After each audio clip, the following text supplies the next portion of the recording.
капитанские сиденья.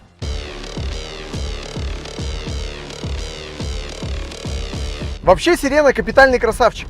Ей вот на эти все колдожопины, да, вот эти все, ей наплевать. Я вот нормально еду такой, ха-хай.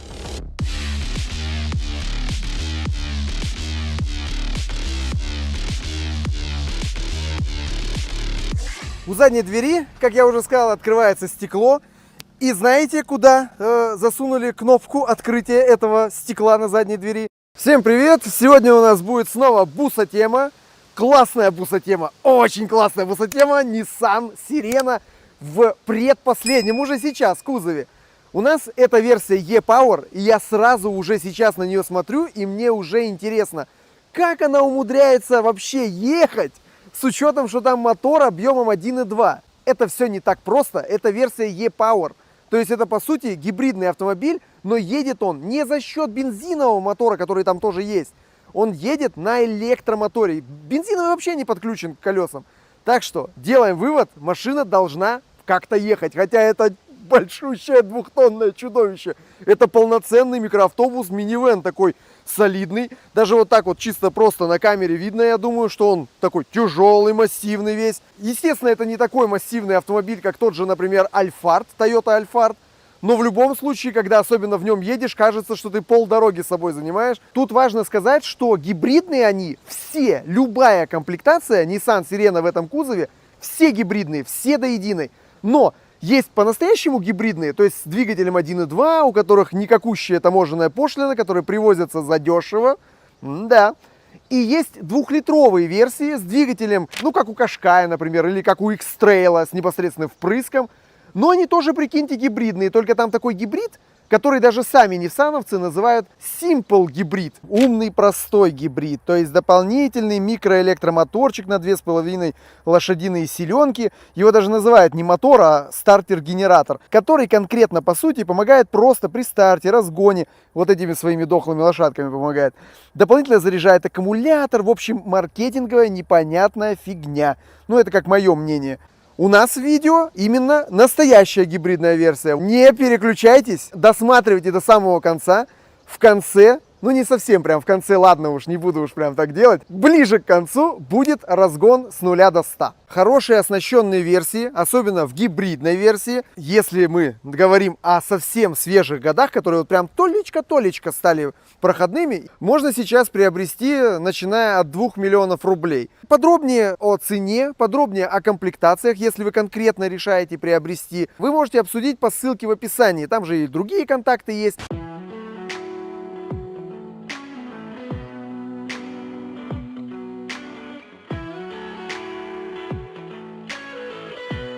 Ну что, давайте прокатимся. В машине очень комфортно. Сидишь высоко, смотришь далеко, мне все нравится. Настроечки, конечно, такие простенькие. У нас хоть и Highway Star, хорошая комплектация, но нет телескопической регулировки руля, поэтому я просто чуть-чуть пододвинусь поближе. Посадочка высокая, довольно табуреточная, сидишь вертикально. Капитанские сиденья.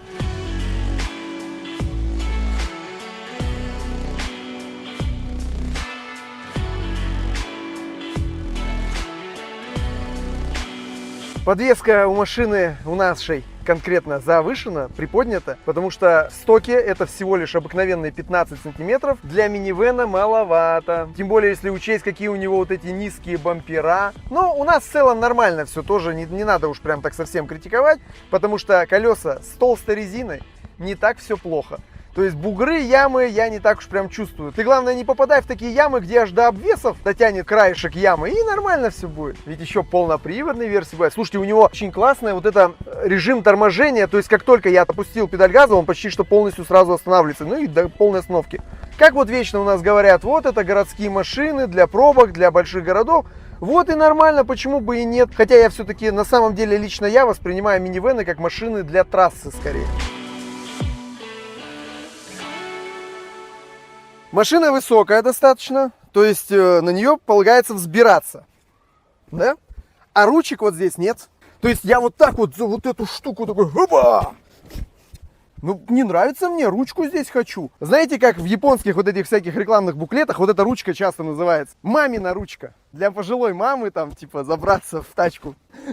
Но А извините, а мама вдруг захочет спереди ехать, а ей спереди не сделали. Я думаю, никто не удивляется, что у Сирены в этом поколении все-таки две двери с двух сторон. Ушли те давние времена, когда были уютные микроавтобусики с одной сдвижной дверью. Нет, здесь с двух сторон они двигаются. У нашей комплектации они даже еще и две автоматические, две с доводчиками. В чем проблема, да, вот мне нажать на кнопочку, да, и она откроется. Нет, этого недостаточно. Ну, естественно, нажмешь, она и закроется, понятно.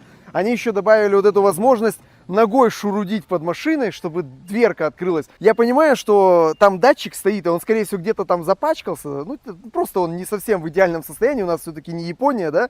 И вот я вот такой махаю, ну сработай, где-то же ты там срабатывала только что. О! Лайк!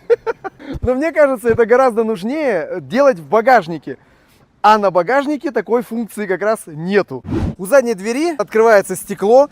И знаете, куда засунули кнопку открытия этого стекла на задней двери? Сразу чувствуется влияние Рено, да, влияние Европы, Рено, Пежо. Куда бы засунул дизайнер Рено кнопку открытия заднего стекла? В жопу. Да, в жопу. Значит, в значок, бля. Ну ладно, пофигу, функция все равно клевая. Это облегчает, к тому же, перевозку грузов, которые намного больше, чем машина. То есть ты запихал туда прям какую-то длинную штуковину, не сильно открытый багажник. Здесь еще существует, получается, большой бортик. Привязал, все четенько зафиксировал. То есть использование для такой функции можно придумать абсолютно разное. Шалаш бомжа, да. Шалаш бомжа. Не верите, это правда. Смотрите, еще мне какой момент позабавил. У него, значит, есть две ручки. Бля. Типа она настолько тяжелая, что я только двумя руками смогу, бляха, закрыть ее.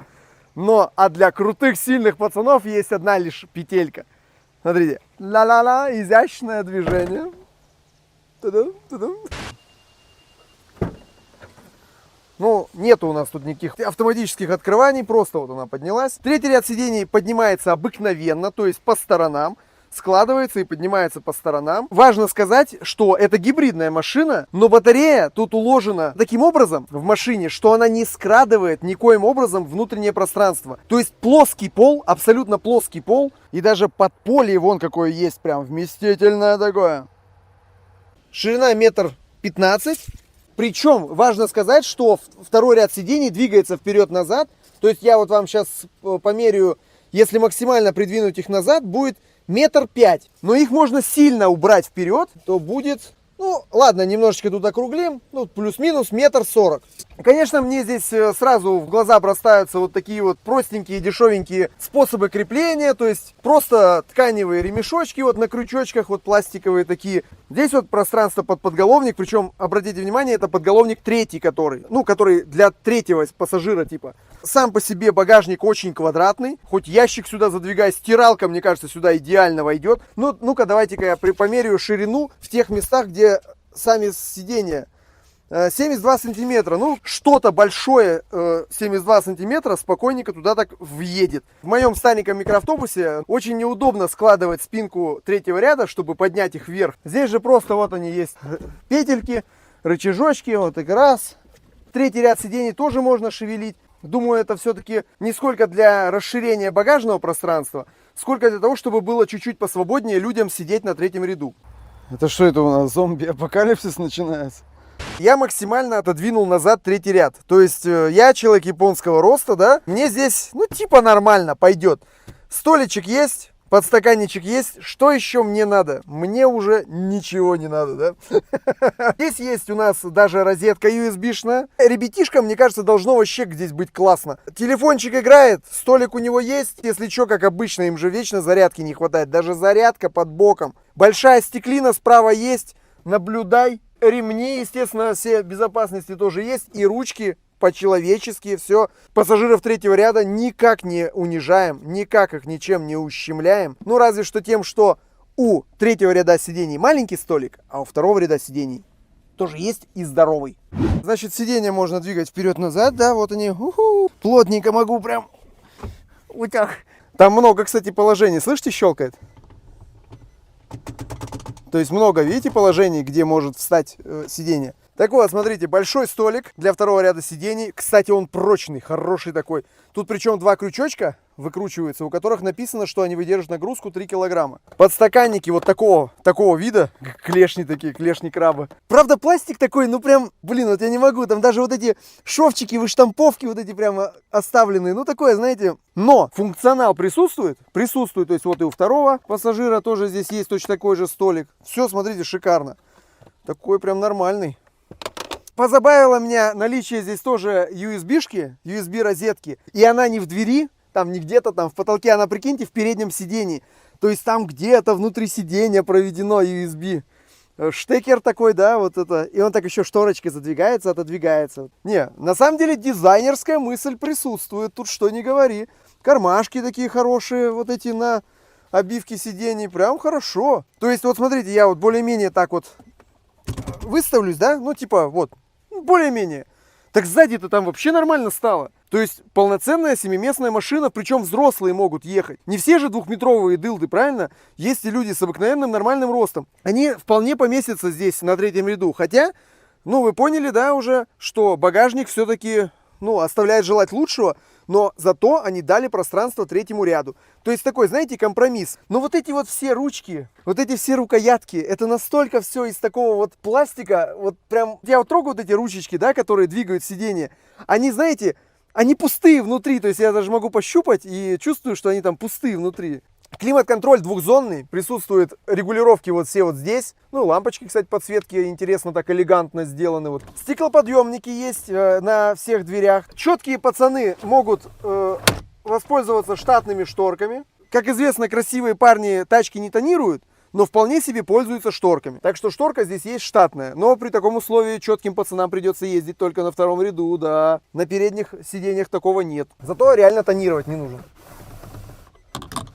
Хотя я бы один фиг затонировал.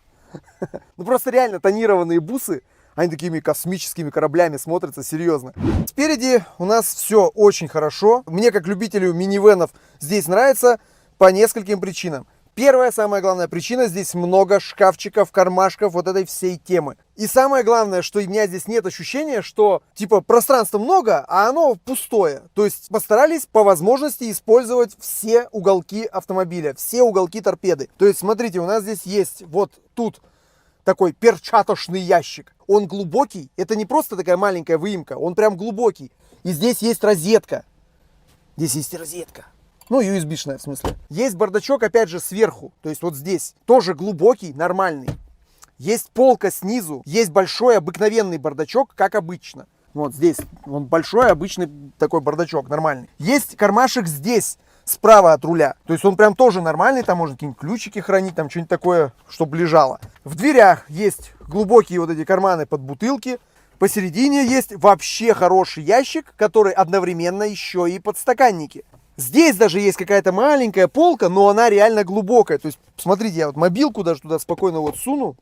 Она даже не мешает джойстику. Здесь нету большого подлокотника. Подлокотники есть просто на сиденьях. Здесь поддончик. С одной стороны, у нас здесь есть место, куда можно что-то класть. Ну, типа такого что-нибудь. Кстати, я прикололся, что иконочки сделаны идеально по ширине этого кармашка. Пам-пам-пам. Но это у нас отнимает возможность пешком утопать на заднее сиденье. То есть не пойдешь же ты вот так вот, открыл и такой по вот этому штуку пойдешь. Переднее сиденье тоже регулируется. Кстати, у нас хорошая комплектация Highway Star, но регулировки не электрические, то есть механические. А мне даже больше нравится. Я смотрите как, раз, и все, я сижу как мне надо. Раз, и я сижу как тоже мне надо. А не так, что нажал кнопку и такой, ну когда ж ты подкатишься. Подогрев руля находится в очень удобном месте. Тут же, кстати, кнопки открытия дверей. Но подогревы сидений затолкали опять по-реношному. Вы посмотрите только, где они. Там, вот где-то там. Я прям руку полностью вытянул, чтобы до них дотянуться. Но они хотя бы с двумя режимами вот посильнее. Ай, бляха, в таком положении до них дотягиваться очень некомпактно. И послабже подогревается. Ну, короче, место. Ну, смотрите, ну что, реально их больше некуда было воткнуть? Козырьки большими лоптыхами. И знаете, мне у этих козырьков что нравится? У них есть продырявленная вот эта часть. Если делать такое допущение,